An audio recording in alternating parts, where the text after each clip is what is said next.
ఒక్క నిమిషం రా, లోపలికి వెళ్ళిన తర్వాత భయపడకనరా. లోపల ఏముందిరా? ఇంతకుముందు వీడిని డ్రాప్ చేయడానికి 2 సార్లు వచ్చాను. వీడితో పాటు వీళ్ళ అన్నయ్య కూడా ఉంటాడు. బాగా గడ్డం జుట్టు పెరిగి మాసిన బట్టలతో ఎప్పుడూ ఏడుస్తూనే ఉన్నాడు రా. నువ్వే ఎంత భయపడితే మేము ఎంత భయపడాలిరా? ఈరోజు మార్నింగ్ కాల్ చేసి ఆఫీస్కి రావడం లేదు, ఇంట్లో ఫెస్టివల్ ఉంది, ఫ్రెండ్స్ అందరిని తీసుకొని రమ్మన్నాడు. ఈరోజు మా ముస్లింలకు ఎలాంటి చిన్న ఫెస్టివల్ లేదు. మా క్రిస్టియన్లో కూడా ఎలాంటి చిన్న ఫెస్టివల్ లేదు. మా హిందూస్లో కూడా ఎలాంటి ఫెస్టివల్ లేదు. నాకు భయం వేస్తుందిరా. వాడు కొత్తగా మన ఆఫీస్కి వచ్చాడు, వాడు ఏంటో కూడా మనకు తెలీదు.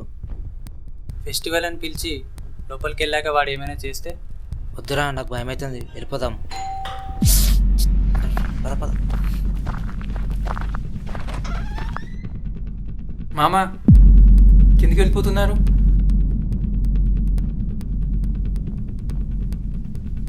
హాయ్ మామ. హాయ్ మామ. హాయ్ మామ. హాయ్ మామా. హాయ్ మామ. హాయ్ మామ. మిగతా ఫ్రెండ్స్ ఏరి? వస్తున్నారు. సరే లోపలికి వెళ్దాం, రండి మామా.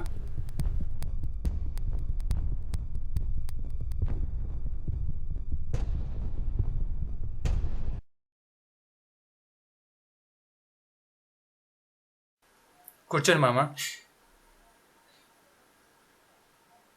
వాటర్ తాగుతారా? తీసుకురా.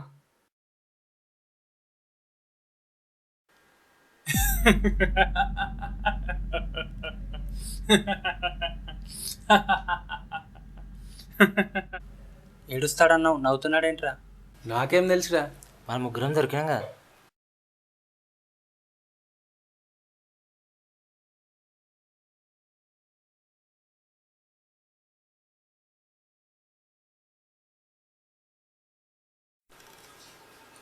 మొదలు పెడదామా?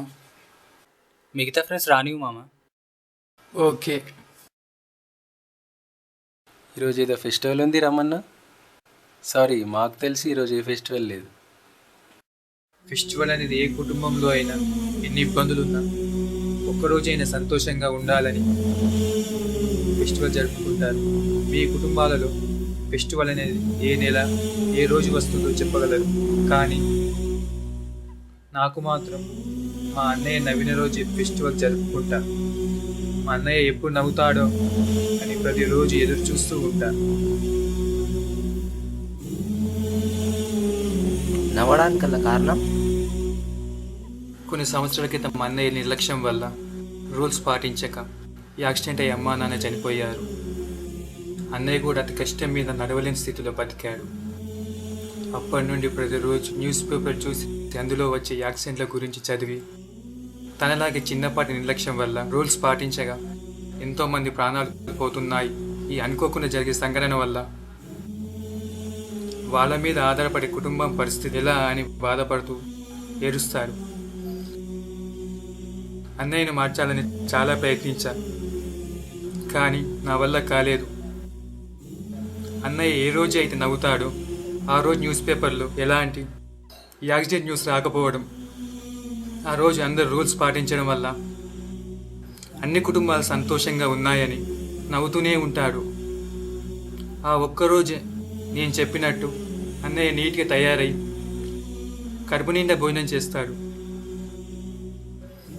అన్నయ్య కడుపు నిండా తిని సంవత్సరం అవుతుంది.